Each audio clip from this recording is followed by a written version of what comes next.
Greetings and salutations to Art 200. For this art project, we're going to be looking at a pendant that my parents brought me from Ireland. The pendant has a very simple design with 3 Celtic markings.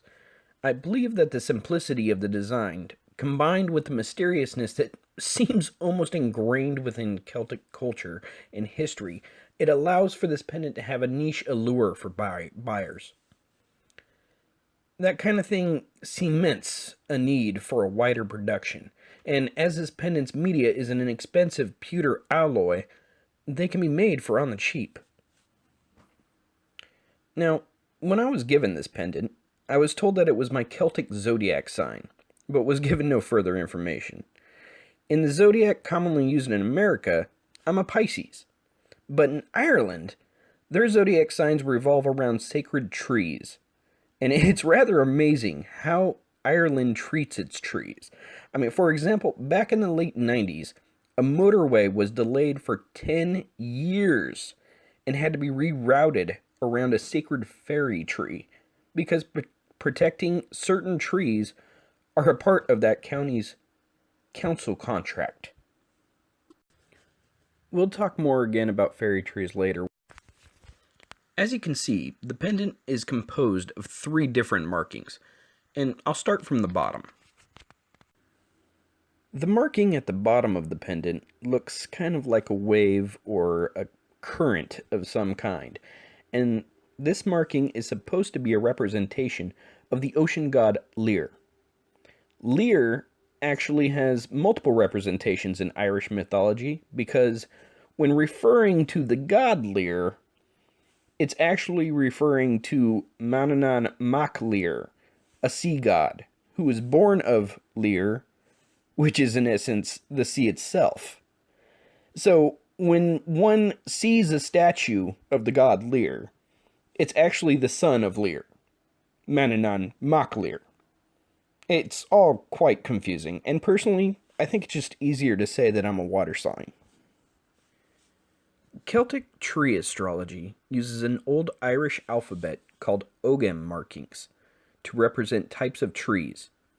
One of the markings on this pendant represents the letter N, but more specifically, the ash tree. The ash is an extremely large tree. It holds representation in both the Irish and Norse mythology as the tree of life and as a world tree.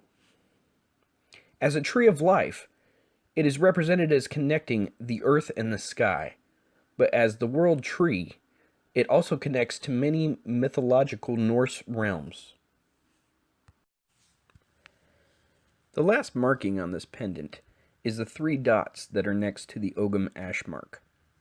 Now, I've yet to find an official reason for this marking, but looking at other similar Celtic zodiac pendants shows me that there are others that contain this mark, though some are in different locations on their pendant. It is my belief that the 3 dots represent the ash tree's includence within the fairy triad of trees, with the oak and the thorn. Now, in Irish folklore, it is said that fairies can be found where the ash tree, the oak tree, and the thorn tree all grow next to each other. And this folklore seems to be strong enough to reroute motorways.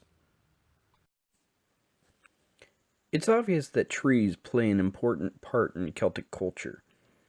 The mysterious and ancient Celtic druids were first described as 4 sages and ones with knowledge of the trees. Though there is little historical text to document what they were truly about, word of mouth and folklore that has survived throughout the ages can attest to the importance of plant life in their belief system. Which brings me to the related works that we've seen in our text. The first is the silver representation of the maize plant from chapter 5, and the second would be the peanut necklace from chapter 8. While one could take my pendant as a form of historical reference of trees for Ireland, the Inca and the most civilizations had a reference for food plants. But while my pendant is formed of a cheap pewter for mass production, The direct and very detailed work in the maize plant and peanuts are made in expensive silver and gold. And as these works were used for direct worship, the different precious metals each had their own religious significance. It's possible that the ancient Irish had their own beliefs for precious metals, but it probably wouldn't be represented in a consumerist product. There was one last interesting part of the pendant that I had thought had more significance when I started the project, but it ended up being something simply cool. See, the back of the pendant had a weird design on it that seemed a little too deliberate to be random metal folding marks. But after all the research led me through a treasure trove of tree knowledge, it occurred to me that the design is supposed to represent the bark of a tree, as if the pendant was created from the ash tree itself. It's a weird little add-on that seems better in theory than how it ends up looking. In the end, I think the simple design works for the pendant.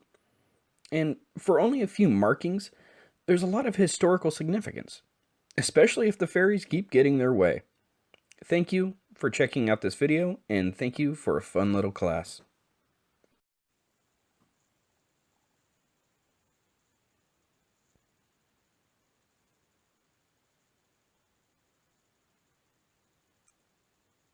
It's over.